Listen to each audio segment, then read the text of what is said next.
So I haven't done a fast food at home episode in a long time, and I'm taking the opportunity because Nando's is here in Australia to try and remake their famous Peri-Peri grilled chicken.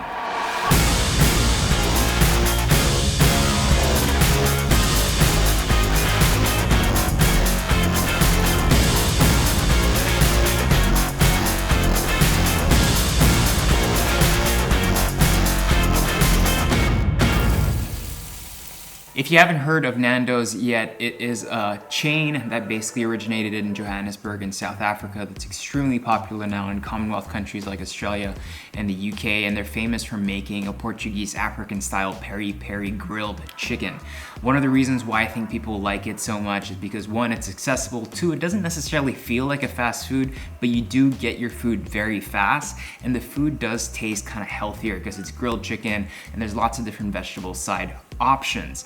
They're really famous for their sauce, so much so that their rubs and their sauces can now be found in varying supermarkets around the country. Yet, I don't think it's reached the levels of a McDonald's yet in terms of its global presence, but it's slowly getting there. A lot of countries in Asia, Africa, and even North America now carry the chains. So today I'm gonna make grilled chicken in their style, and I'm gonna try to remake their sauce and hopefully make it better.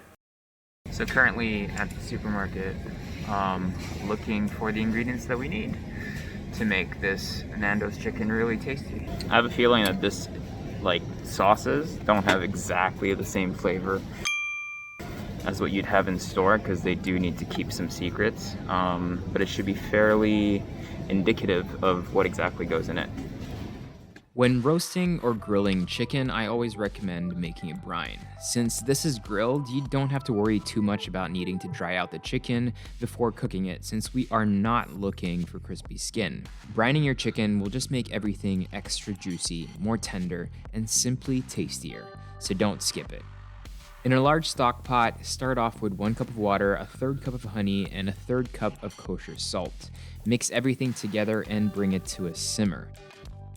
We're then going to add 8 smashed garlic cloves, 1 sliced red onion, some bay leaves, whole black pepper, fresh rosemary, fresh thyme, fresh sage, curly parsley, and finally some sliced lemon.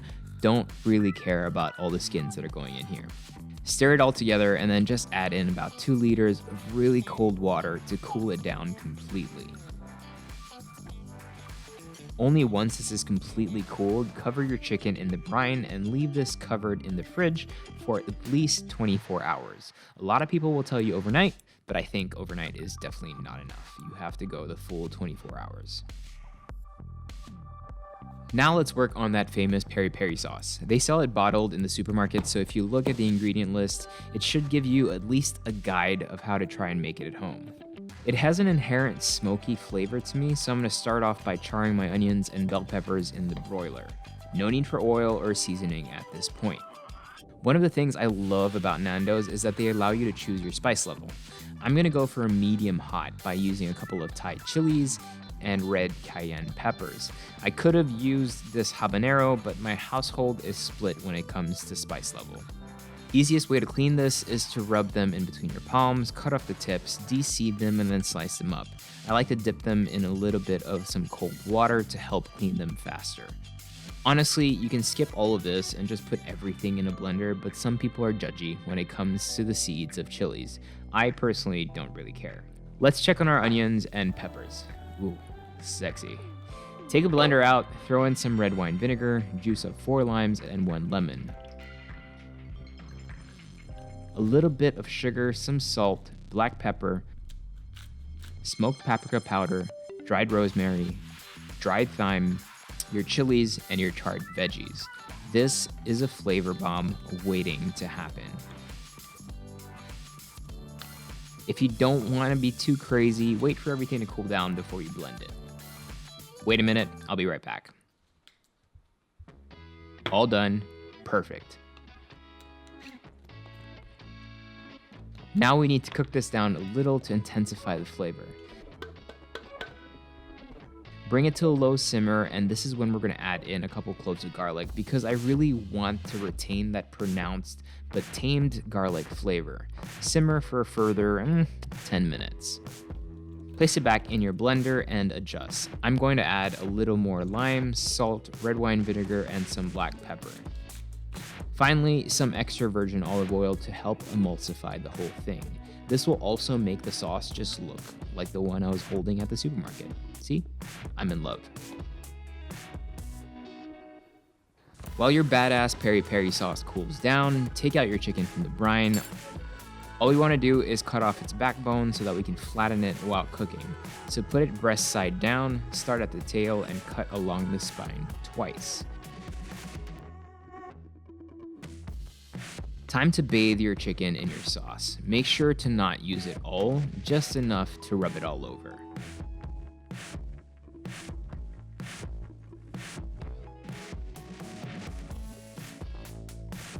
Take out your roasting tray, and on the bottom of the pan, scatter some rosemary, thyme, red onions, and garlic. Drizzle all of that with some olive oil and place your chicken on top.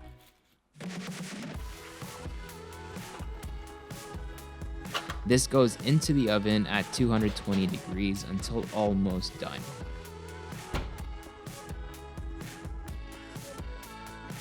While the chicken is cooking, let's make a quick sauce for our rice. I like having a green and red sauce to drizzle on my sides. Slice up some garlic, parsley, and red onions. Place this in a bowl with some chopped oregano, olive oil, salt, pepper, grated lemon zest, and the juice of 1 lemon. We used to go to a restaurant in Paris that served food from Madagascar, and they would always serve the rice with a red and green sauce, which just kind of stuck with me. Now take out your chicken from the oven once it's reached its internal temperature of 70 degrees Celsius. For a quick dirty rice, take out a wok, heat up some of that chicken fat and cooking juices, and cook out a bunch of garlic until fragrant. Add in some cooked brown rice with, please, more cooking juices, and then a couple of tablespoons of our green sauce.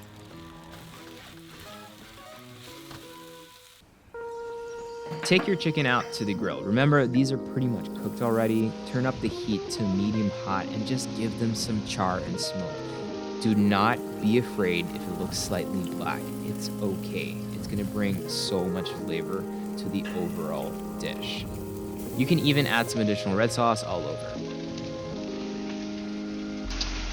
Before cutting into them, rest for 5 minutes.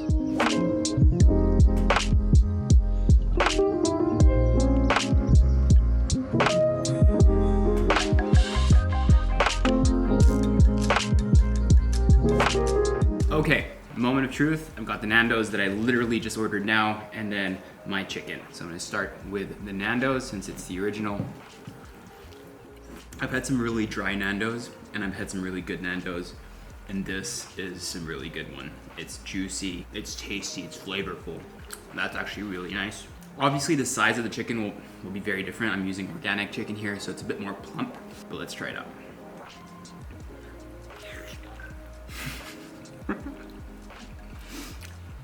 That's so close.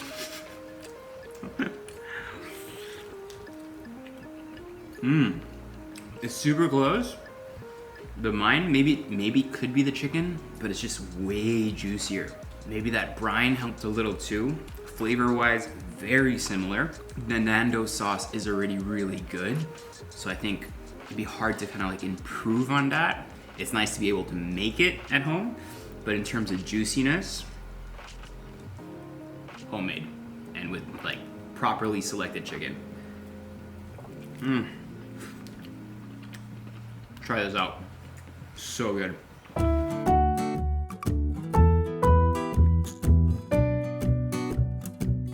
Now all you have to do is eat everything together.